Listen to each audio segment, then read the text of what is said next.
대전 동구 출신 장철민입니다. 제가 아까 존경하는 이수진 의원님 질의에 장관님 답변하시는 거에 대해서 솔직히 좀 놀라가지고요. 우리 온실가스 저감 목표 달성 못하실 것 같다고. 너무 솔직한 말씀인 것 같아요. 제가 깜짝 놀라서. 이게 어떻게 보면 저희가 이제 국정감사라는 자리가 그런 큰 어려움이 좀 명확하게 보일 때 이걸 어떤 식으로 극복해 나갈 거냐. 이거를 정말 같이 머리를 맞대고 이 해결해 나가려고 사실 국정감사 같은 거 하는 거 아니겠습니까? 우리가 어떻게 보면 우리 국회에서 결의안 통과시킨 지 얼마 되지도 않았고, 정말 전 지구적인 위기를 겪고 있는 상황에서 그 답을 못 찾을 것 같다라고 말씀을 하시면 얼마나 국민들께서 실망하시겠습니까? 그래서 그 부분에 대해서는 조금 반성이 필요하신 게 아닌가. 예, 그게 뭐 미래 목표는 뭐입니다. 올해 목표를 이야기하는 것입니다. 예. 제가 안 그래도 그래서 최근에 결의안 통과시키면서 공부를 조금 많이 했어요. 공부를 많이 좀 했는데 최근에 그래서 보았던 보고서 한 2여 개 정도가 굉장히 인상적이었습니다. 그게 하나가 아까도 얼핏 말씀드렸던 미국의 평가 보고서 2018년에 1600페이지짜리 만들었던 거. 그걸 4년마다 하더라고요. 미국이. 그러니까 미국이 뭐 예전에 비해서는 이 기후변화에 대해서 굉장히 악당짓을 하고 있기는 하지만 어쨌든 이런 평가 체계나 뭐 이 하는 부분에 있어서는 훨씬 볼 게 많더라고요. 그래서 그냥 하나 정도만 제가 그냥 인상적이었던 거를 좀 보여드리고 싶으면 이제 한 페이지 좀 넘겨주세요. 그러니까 이게 일종의 시뮬레이션, 2090년까지 미국이 일종의 리스크 관리라든지 기후변화 이 시나리오별로 분석을 했을 때 어떤 식으로 이 일종의 경제적 효과가 있는지를 분석한 거거든요. 가장 큰 이 경제 효과 부분이 레이버예요. 노동입니다. 그 다음이 이제 고온으로 인한 이 사망률 이 부분이고. 그러니까 가장 큰 어떤 기후변화 대응에 대한 편익이 지금 우리가 계산하거나 분석하는 방식과는 좀 다르더라고요. 그리고 굉장히 정말 경제적인 측면에서 그리고 국가 안보적인 측면에서 이 건강상의 측면에서 이 분석하는 거를 보고 우리가 그냥 부처별 목표, 예산 목표 같은 거 대충 세워가지고 하는 방식보다는 훨씬 더 낫구나라는 생각이 들었거든요. 근데 사실은 그 부분이 핵심이 아닌가라는 생각이 듭니다. 우리가 그냥 당위적으로 우리 기후변화, 기후위기에 대응해야 된다가 아니고 실제로 우리가 사회적인 전체적인 사회후생 부분을 대응하는 경제적인 편의까지도 계산해서 설득력 있게 만들어야 이게 산업에서의 다른 경제 주체들도 따라올 거 아니겠습니까? 다른 부처들도 설득할 수 있고. 그래서 또 한 가지 보고서가 되게 재미있었는데 이거는 이제 미국의 지난달에 나온 보고서인데요.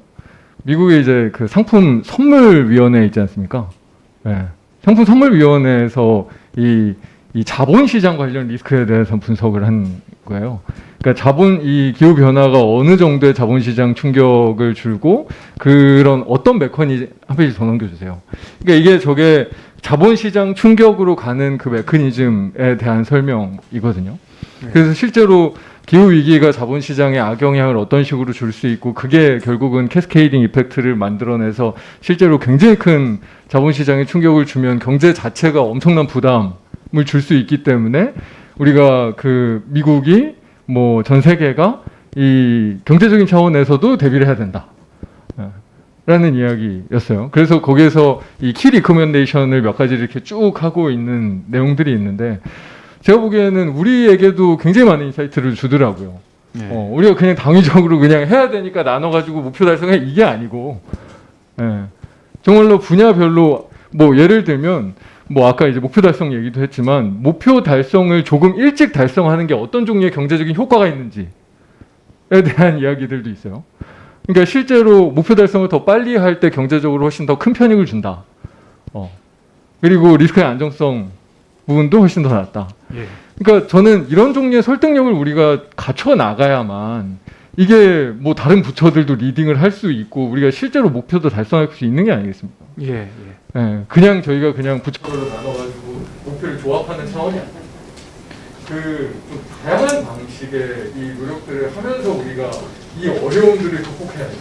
뭐 제가 아까 처음에 이제 주실 때 말씀드렸던 그 여러 가지 이제 목표 관리 체계 부분도 훨씬 정비도 하고 이런 다양한 어떤 설득력을 가져가야지 이게 제일 중요하지 않나라는 생각이 들고 그래서 딱 한 가지만 더 말씀드리면 그 저희 타소연수권 지금 4차 기한 문제 때문에 산자부에서 무슨 석탄 총량제라는 말도 안 되는 이야기를 하고 있잖아요. 이게 얼마나 반시장적이야. 산자부의 이 아이디어 자체가. 무슨 70년대 계획경제도 아니고 우리가 무슨 이 상황에 이 기후변화에 대응한다고 하는데 계획경제 방식으로 한다는 게 말이 됩니다. 시장 메커니즘을 어떻게 확대해 나가느냐가 어떻게 보면 가장 효율적인 기후변화 대응, 가장 효율적인 방식의 시장 충격을 가장 줄이면서 할 수 있는 가장 큰 효과다. 그래서 저 미국 성풍성물 건물에서 하는 키 리코멘데이션 첫 번째가 그거예요. 시장의 힘으로 해야 된다. 근데 환경부가 경제부처인 산자부를 상대로 그런 종류의 설득의 논리나 이야기도 못하면서 이게 어떻게 일이 되겠습니까? 예. 시장 메커니즘에 대한 연구와 이해와 노력이 어떻게 보면 환경부한테 지금 필요한 게 아닙니까? 네, 네. 충분히 공감하고요. 저도 굉장히 많은 또 오늘 영감을 얻었습니다. 그 온실가스 감축 관련해서는 정부가 지금까지는 주로 로드맵 작성하는데 사실 온 힘을 쏟았습니다. 그걸 수정하고 그걸 어느 만큼 목표 달성하느냐 이행 점검을 하는 것은 상당히 제대로 못했습니다. 올해부터 이행 점검 체계로 이제 돌아갔고 그 일을 환경부가 올해부터 맡게 됐습니다. 아시다시피 기후 관련 업무가 2년 전에 저희들한테 왔고요. 따라서 지금부터는 지금 말씀하신 저런 시스템적인 관리가 필요할 것 같습니다. 그래서 저희들도 한번 R&D를 통해 가지고 연구를 통해서 일단 단순하게 목표 달성뿐만 아니라 그 목표 달성 관리 전반의 시스템, 그다음에 우리 거시 경기에 대한 영향이라든가 이런 등등을 종합적으로 검토해서 이행을 부처별로 갖고 있는 이행을 그냥 점검하는 정도가 아니라 이행을 이렇게 해달라는 요청까지도 해보는 그렇게 시너지 효과도 내고 이런 식의 좀 이행의 점검 체계 같은 것이 필요하지 않을까 생각이 듭니다. 어쨌든 저희들이 적극적으로 고민해서 목표 달성이 될 수 있는 그런 일을 하도록 하겠습니다. 네. 네, 장철민 의원님 좋은 질의해 주셨습니다. 수고 많으셨습니다.